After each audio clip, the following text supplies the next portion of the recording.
Thanks, Kieran, and thanks for all the team in NIPEC for having me.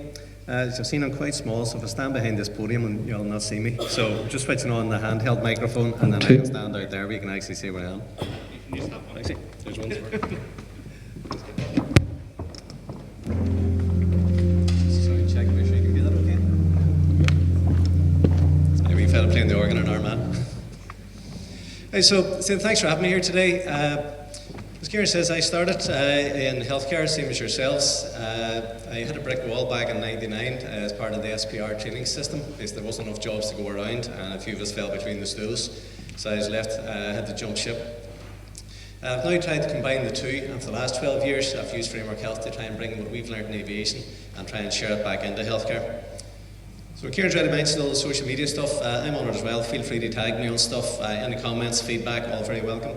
I'm on Twitter, or X as long as it lasts, LinkedIn, and with a website as well, frameworkhealth.net, and there's direct links on that where you can contact me directly to keep it simple.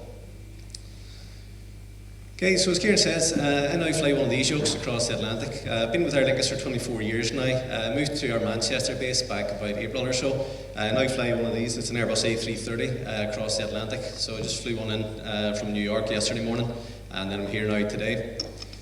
Before that, I'm now recovering cardiothoracic surgeon. Did that, trained in Dublin initially, and then in the Royal in Belfast, and then back down to Dublin. And say in 1999, I hit a brick wall with the SPR training system, where there wasn't enough jobs to go around.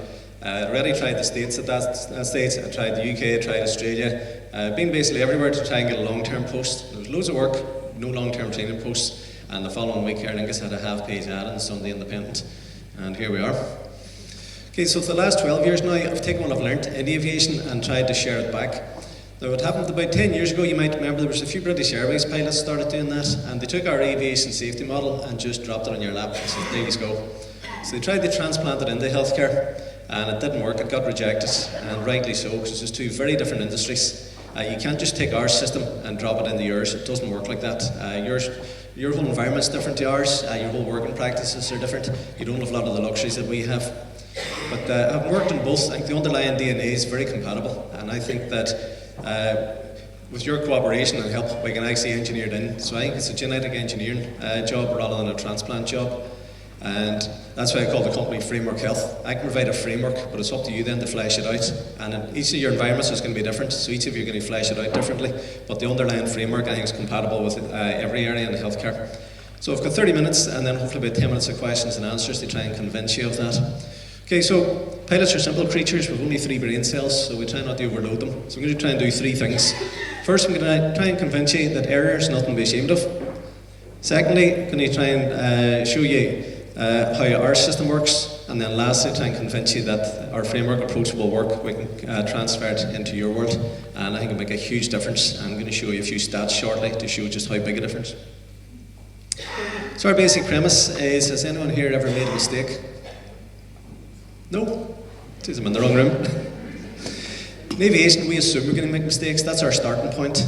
We take it for granted we're going to make mistakes, and our entire system and philosophy is based around that. When I was in healthcare, if I remember, if you made a mistake, it was name, blame, shame, retrain, and that's the underlying problem. We need to change the culture. Without that, we're going nowhere. So first, I said I was going to try and convince you that human error is everywhere, even at the highest level. So we have a look. We lost, by the way, but, you know. Guys, I'm sorry. No, there's a mistake. Moonlight, you guys won Best Picture. This is not a joke. I'm afraid they read the wrong thing. This is not a joke. Moonlight has won Best Picture. Moonlight, Best Picture. So the Oscars a few years ago, live on TV, in front of tens of millions of people. Do you remember the year La La Land swept the boards? It got to the stage that they just started reading out La La Land without opening the envelope. So they gave La La Land Best Picture, and then discovered they hadn't actually won it at all. So then they backed down, live on TV, and swapped the Oscar over after all the La La Land team were already on the stage holding their Oscars. Okay, so that's the entertainment. What about live TV? Melanie Vukovic, ABC News, Mount Sylvia. Now to sport with Meredith Sheehan.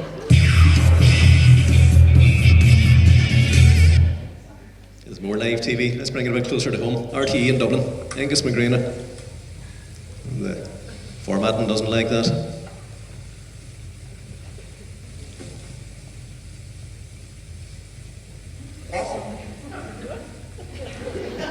It's live on air for about 10 seconds on the 6 o'clock news in Dublin, grooming himself. So that's live TV. So we've looked at entertainment, we've looked at TV. What about politics and security? President Obama visited the American Embassy in Ballsbridge in 2011. And the sound slightly out of sync in this. So it's the biggest security event in Ireland this century. All police leave was cancelled. There was helicopters all over Dublin. A friend of mine was the head of the Garda Sub-Aqua unit at that stage. They spent the week combing the sewers under Ballsbridge, checking there was no suspect devices. And then when they came up through the manholes, they had to weld the manhole covers closed, all to protect Obama. And then as he's leaving the American Embassy, as you can see, he travels in the Beast, and the Beast got beached on the way out. So it's bulletproof, it's bomb-proof, it's chemical weapons-proof. They actually carry his blood in a fridge in the boot. But it's now sitting there as a sitting duck for any terrorist that wanted to take him out. Now, one of the things I'll be teaching you is always have a plan B. Now, the Secret Service do the same. You can actually see there's two beasts, and they're not even told which one he's travelling in, so that they treat them both the same. Turned out by pure fluke, he was actually in the second one. Now, they went into the embassy through a different gate, which is why this didn't happen on the way in. So they were able to reverse back and take him out the other way. The other beast was stranded there for 4 hours before they managed to release it. Okay, so that's security. What about politics? The inspirational leadership of Vladimir Putin, the inspirational leadership of Volodymyr Zelensky, forgive me. Right, so we've looked at entertainment, sport, live TV, politics, security, mistakes at the very highest level. So do we buy that error is a given? So if they all make mistakes, why should there be any shame in the rest of us making mistakes? So the basic premise, there's about 2 or 3 slides you need to remember here from the whole half-hour presentation. This is the most important one. Error is nothing to be ashamed of. In aviation, we assume we're going to make mistakes, so when we do, it's no big deal, put your hand up. My memory of healthcare is that when you made a mistake, you were humiliated for it. It showed that you weren't smart enough, you didn't work hard enough, you weren't good enough. It was name, blame, shame, retrain. And that's the underlying problem for a lot of what's going on in healthcare, and that's the first thing we need to change. So first thing, error is nothing to be ashamed of. So, any errors in healthcare? So how big a problem is it? Small, medium or large? Well, let's have a look and you can decide for yourself. These are figures from Charles Vincent. He's a professor in Imperial College in London. He did a study back about the turn of the century. He looked back at studies right back to the 70s. So there's figures going back about 50 years. And if you look at the right-hand side, it's not showing up well on that, adverse events down the right-hand side. It's accepted basically worldwide now that hospital admissions, the adverse event rate is average around about 10%. So 10% of all hospital admissions have an adverse event. And as you can see, figures go back to the 70s, they haven't changed. So the same figures for 50 years, no progress at all. This is Marty McCarty. He's a professor of public health in Johns Hopkins in Baltimore. He's also a general surgeon. He's a pancreatic surgeon mainly. He did a study back about 2016, he did a meta-analysis of adverse events in the US. It was so controversial that none of the American journals would even publish it for him. So it ended up in the BMJ. And his figures showed that human error was the 3rd biggest killer in the health service behind cancer and heart disease. Now we have strategies for the first 2. We don't have a strategy for error as far as I'm aware. So bring it a bit closer to home. Here's UK figures. This is from 2015. NHS Health Foundation. And again, if you just look at the green box, it's only about, that's not really showing up. If you look at the green box there, it's showing up, again, 10%. So 10% of all hospital admissions have an adverse event.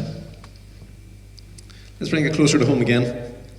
So I'm a fellow of the Royal College of Surgeons in Dublin. So they did a study back in 2016. It was done between the HSE, the equivalent of the NHS in the south, College of Physicians, College of Surgeons, the Health Research Board. So all the big guns were involved in it. And they found it's the first time it had ever been done in Ireland. And if you look at the bottom line, figures are broadly consistent with baseline studies in other countries, which we've just seen.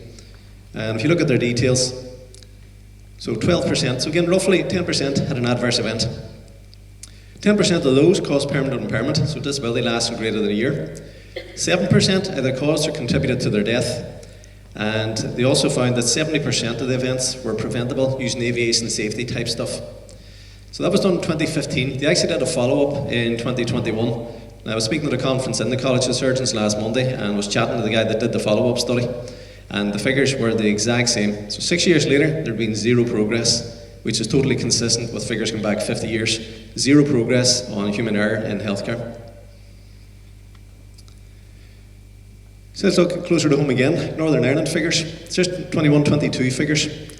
So 500,000 inpatient and day case admissions. So it's roughly split 50-50 between inpatients and day cases.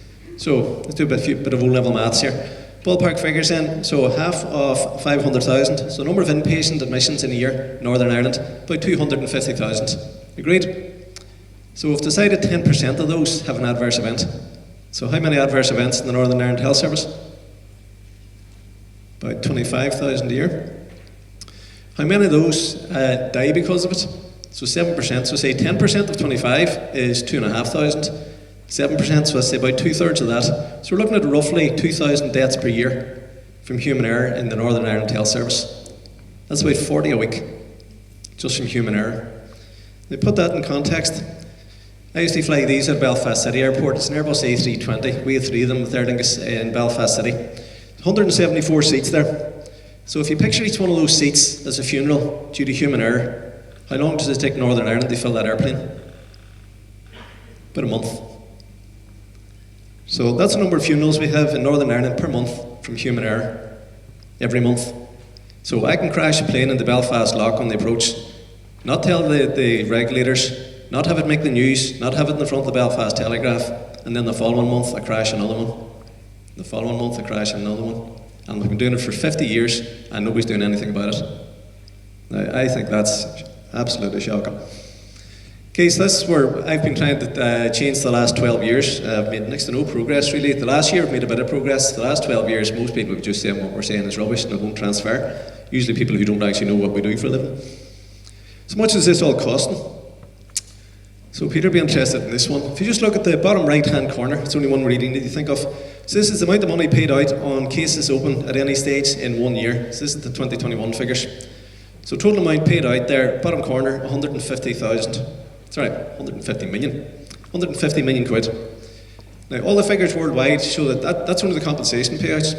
Total costs is estimated worldwide that it's usually 3 to 4 times that.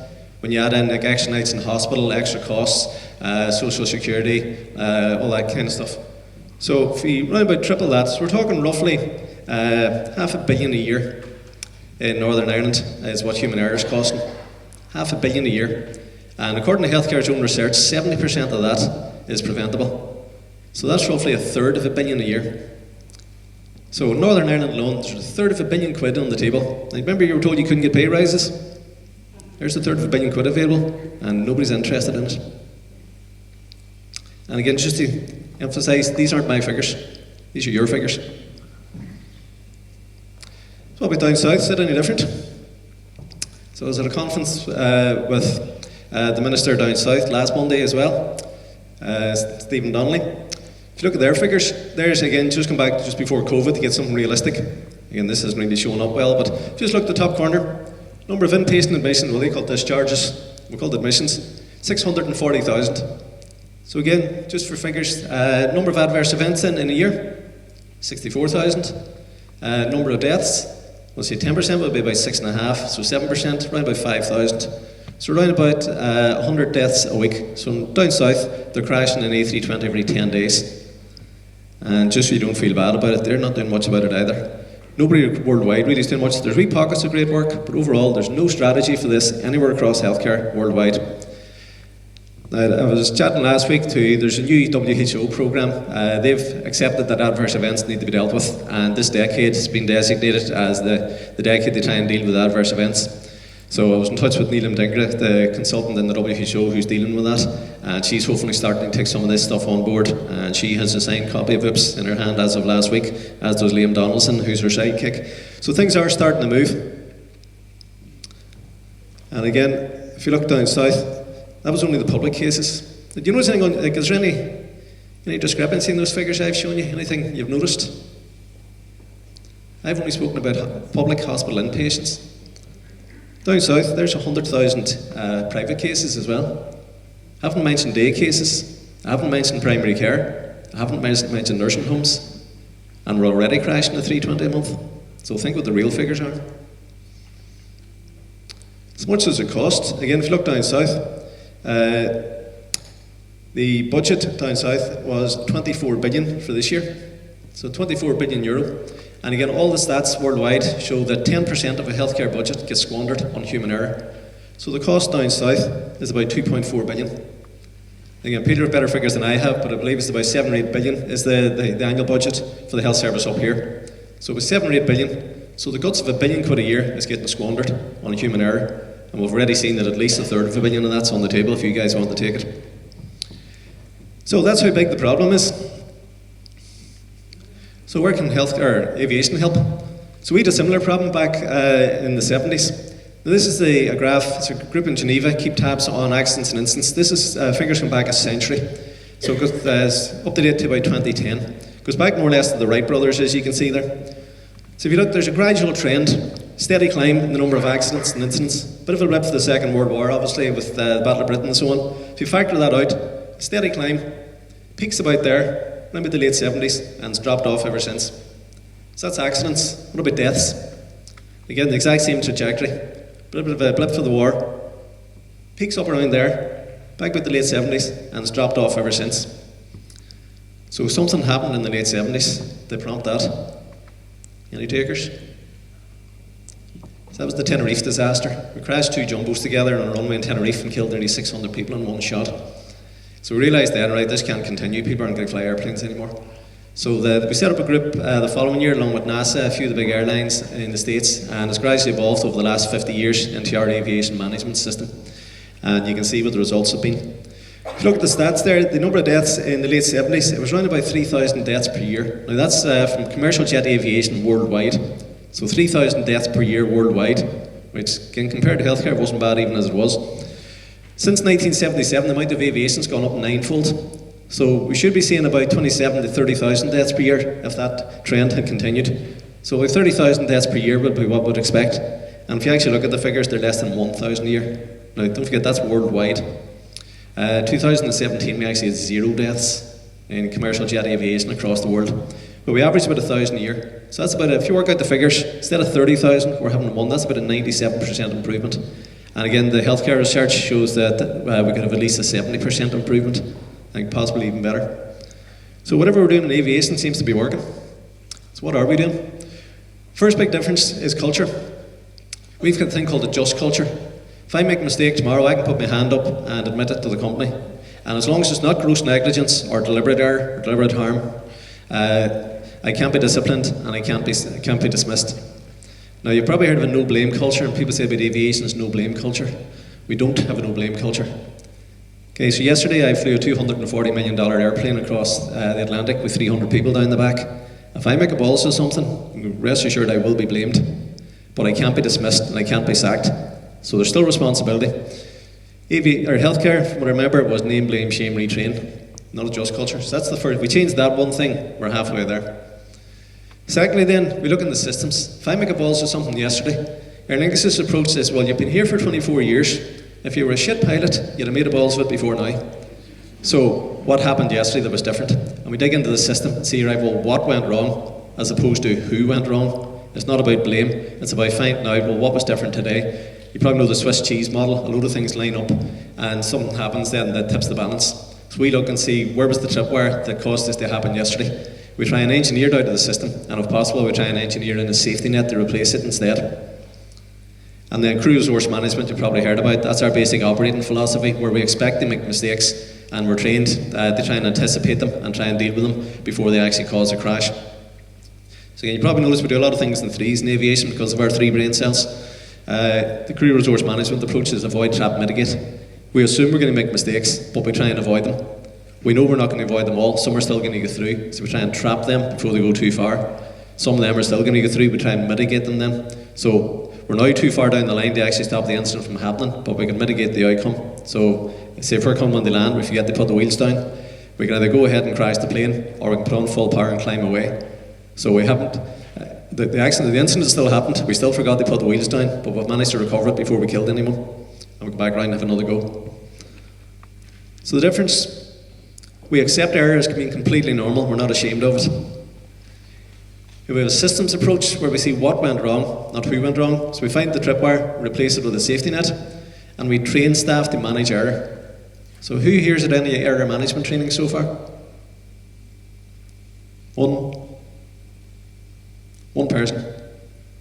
So we've got 40 deaths a week due to human error, and one person in the room has had some error management training. Are we seeing a glaring omission here?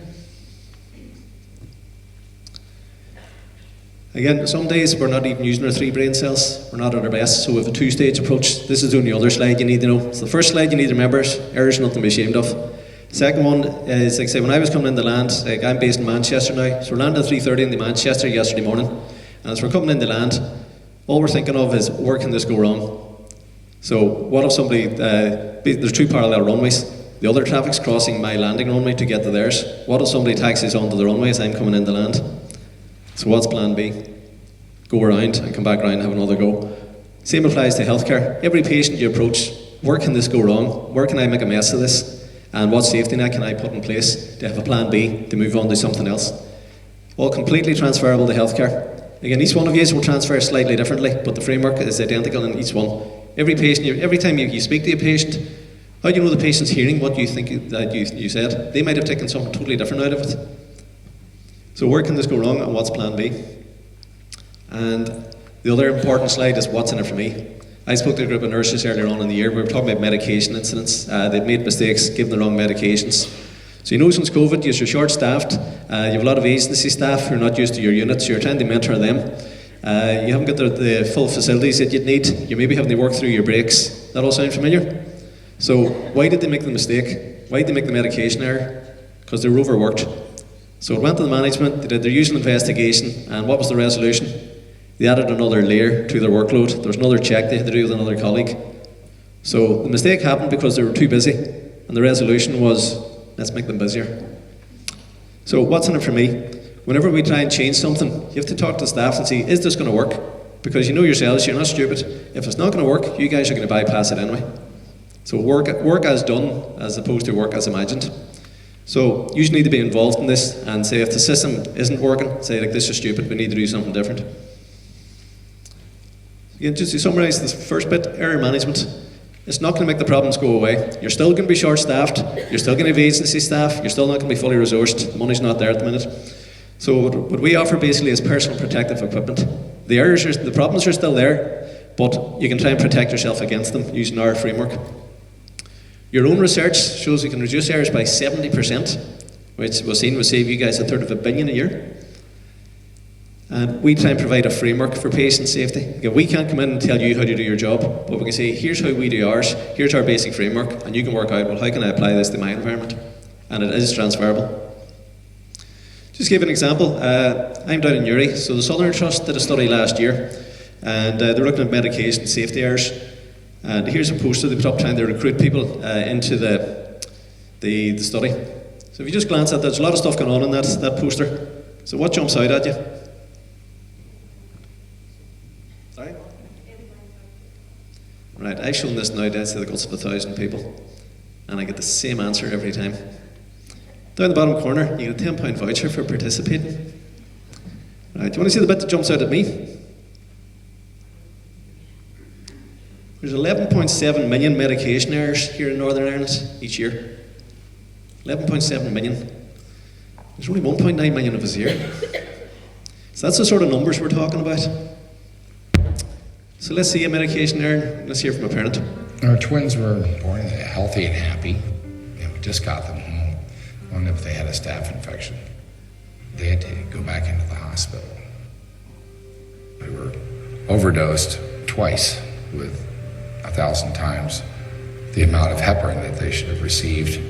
Our little twins were the victims of preventable harm. It was the most frightening day of my wife and I's life. It's a very, very helpless feeling when you see your little newborns that really are fighting for their lives. So we've already seen the Oscars, so there's an Oscar-winning actor. Dennis Quaid and his wife had twins back around about 2000.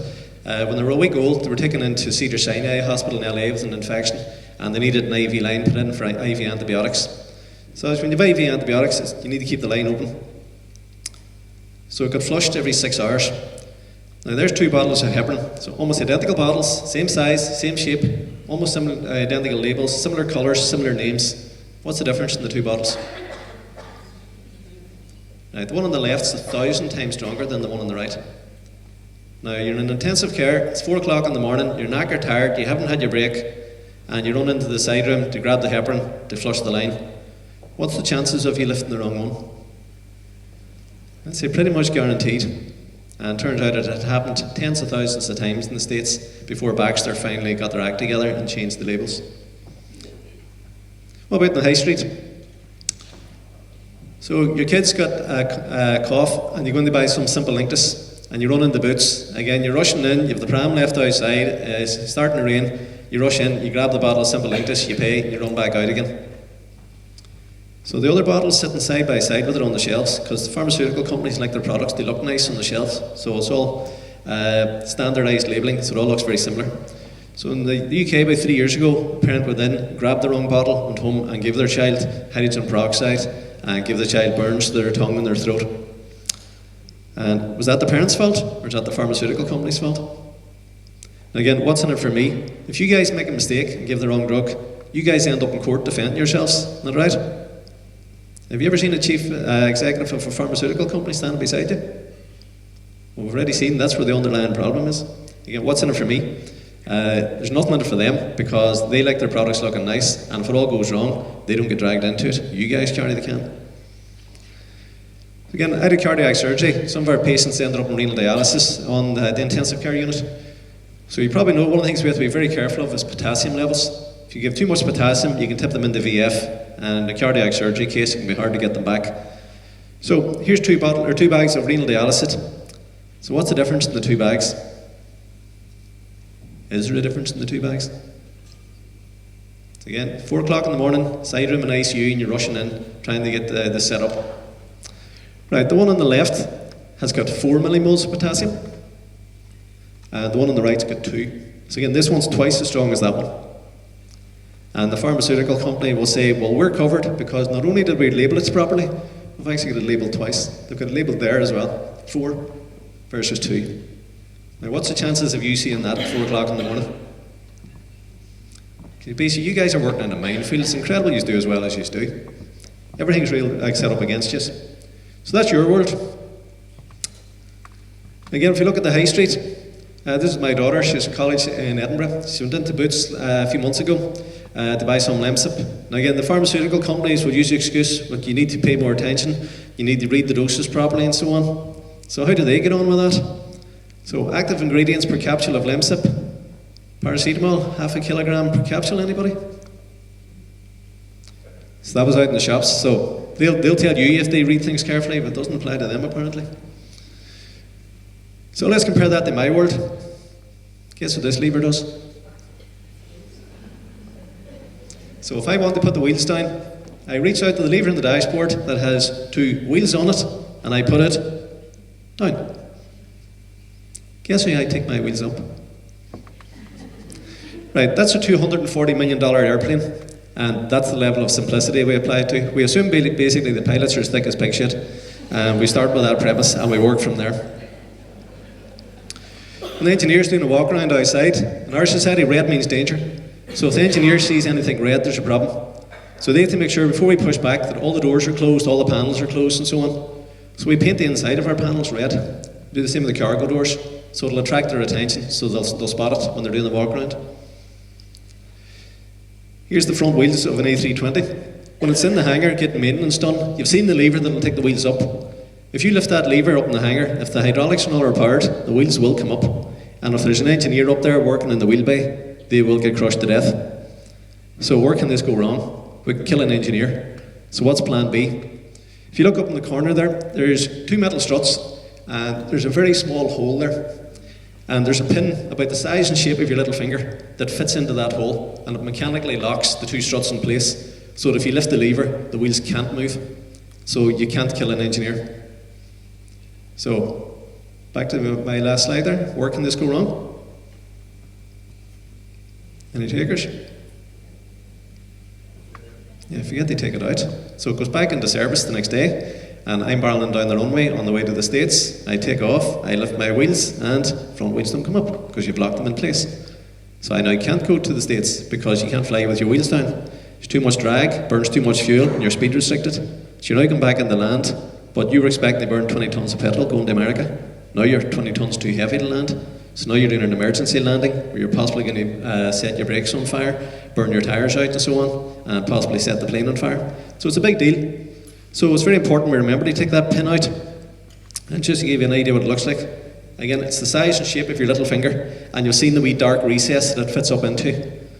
So, where can this go wrong? We can leave it behind. What's plan B? How are we going to attract our attention? Make it what, sir? Right, colour it red, although it is up in a wee dark recess, but that would be a good start. Now, someone's probably going to suggest something stupid, like hang a 2-foot long fluorescent yellow flag off it, aren't you? That's exactly what we do. And just for the terminally stupid, we write remove before flight on it as well, just to avoid any confusion. And there it is in the hangar. So you can see where the pin goes and the flag hangs down, you can see how obvious it is. So that's the sort of mentality we apply. Again, healthcare, everything's teed up that you guys are trying to wade through a minefield to get to the far end. We've had all the obstacles cleared out of our way because they assume we'll fall over every one of them on the way otherwise. We can engineer your environment to be a bit more like our environment. That's where we need to start. Again, when we make mistakes, we can put our hand up and admit to them. And then every month we get a feedback report of incidents that happened in the company.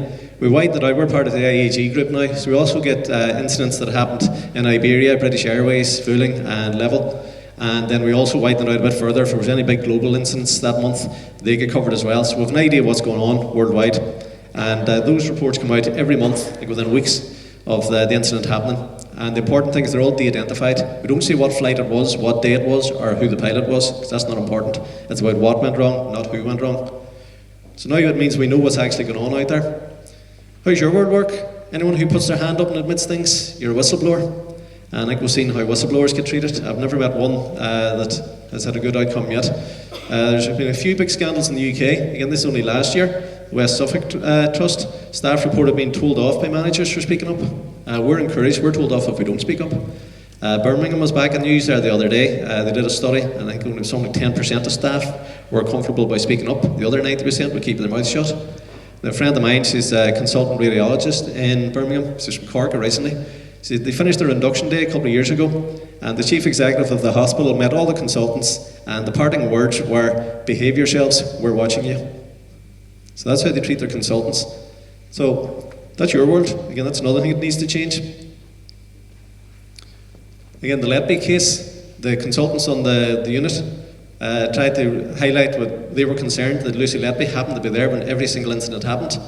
They were dismissed by the hospital manager. They were basically slapped back. They were told to go to mediation with her, and they had to apologise to her. And then a few weeks ago, when this was all pointed out, the hospital manager's reaction was, well, they should have pushed me harder, shouldn't they? So a total abdication of responsibility.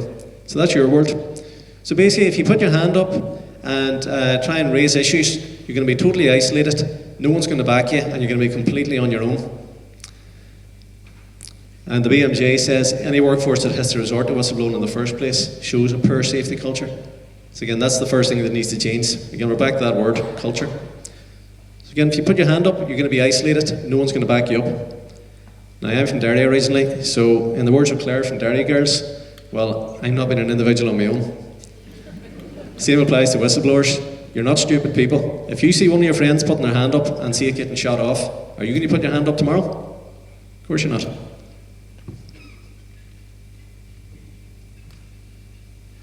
I think my clicker's died. Right, behind here after all then. Right, so it's coming up now, it's in there's an error on the screen there. Let's try that again.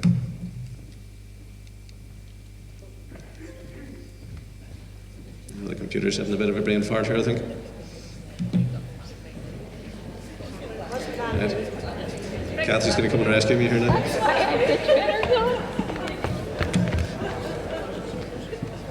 Kathy's plan B.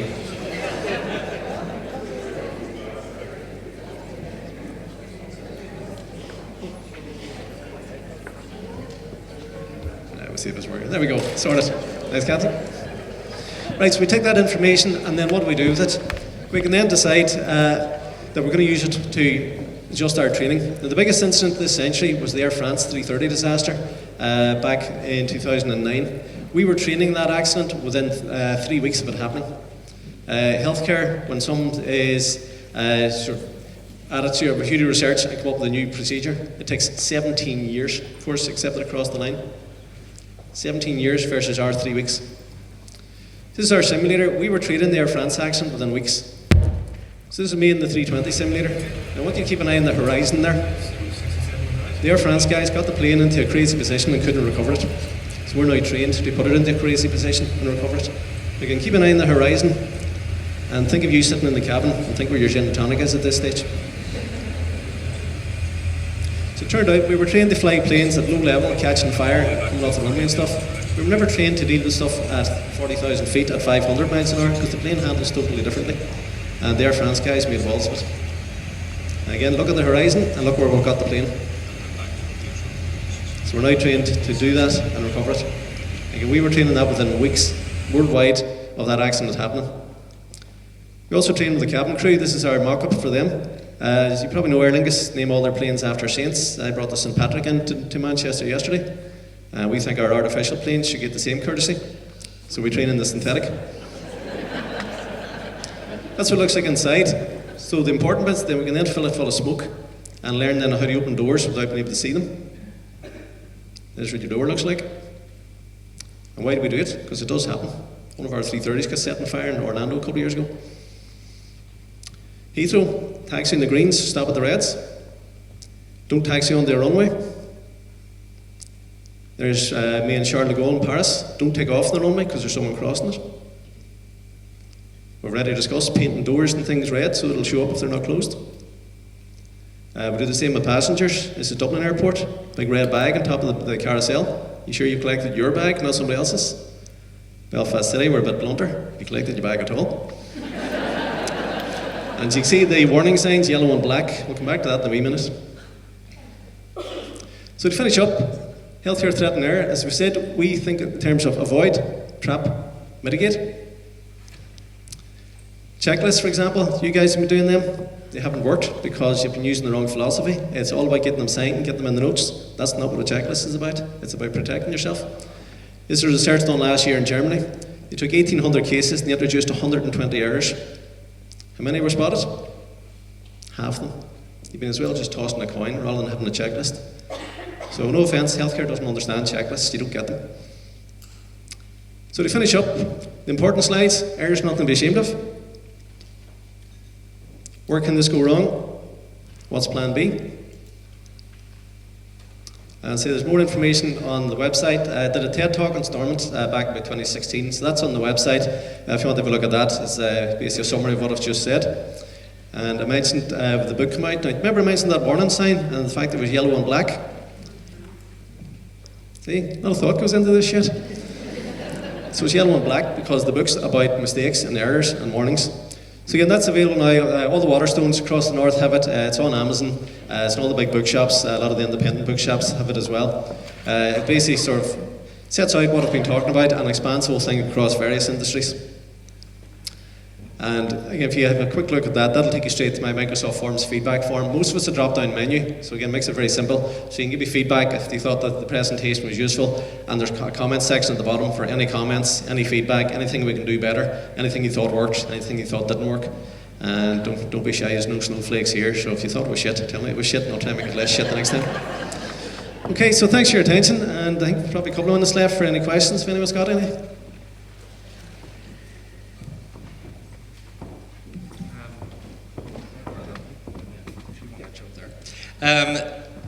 Niall, that was fantastic. Thank you very much. I'll probably kick off with the first question to get people thinking.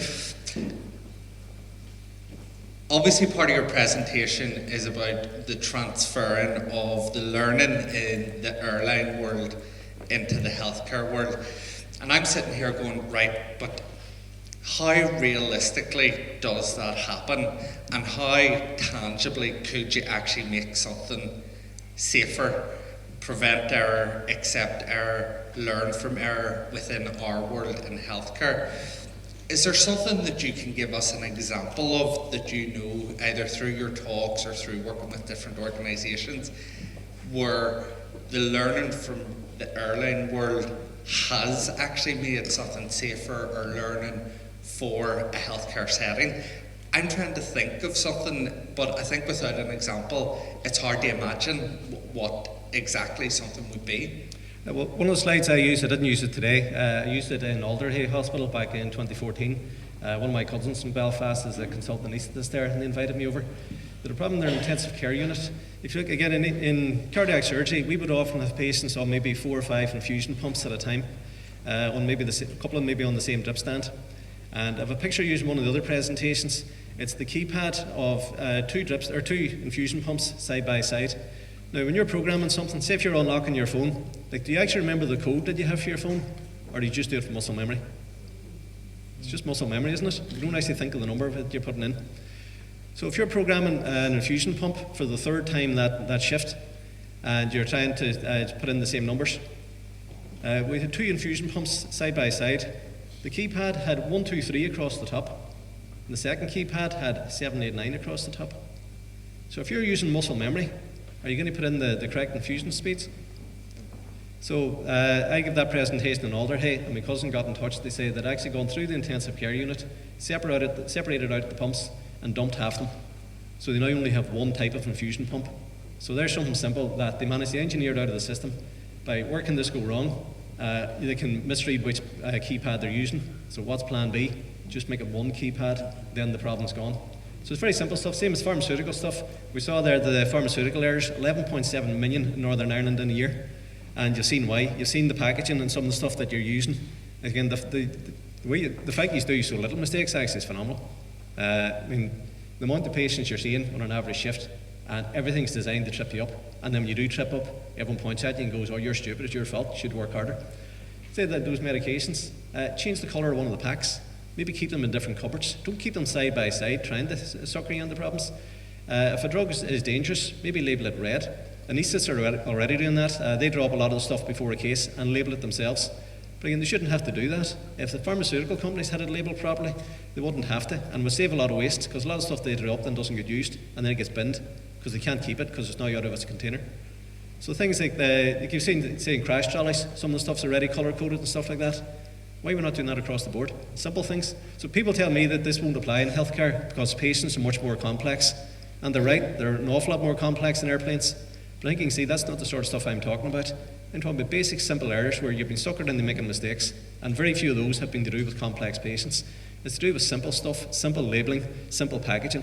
We could start with stuff like that and move on from there. Now, saying it's not a one-size-fits-all. I can't just take my Aer Lingus sort of stuff and just dump it in on you. It's not as simple as that. Your world is more complex. If we can give you the framework, you can then pad out that framework according to your own environment, and it is transferable. And most people that tell me that the aviation approach isn't transferable have no idea what an airline captain does for a living. They assume we fly the airplane. I've got a co-pilot beside me who's 20 years younger who can fly it much better than me. So my job is to manage the overall operation and try and anticipate what's going to happen. So say we're doing 500 miles an hour. So I'm not thinking in the airplane, I'm thinking about 100 miles down the road. If we've got a thunderstorm ahead, I need to be avoiding that 80 or 90 miles out. There's no point in me seeing that 5 miles out because I'm not going through the middle of it. So again, the captain's job isn't about flying the plane, it's about understanding the whole operation. Like say when I get to Manchester yesterday, we're trying to get there a few minutes early. There's no point in getting there too early because the staff don't start till 6 o'clock. So you're constantly managing stuff like that.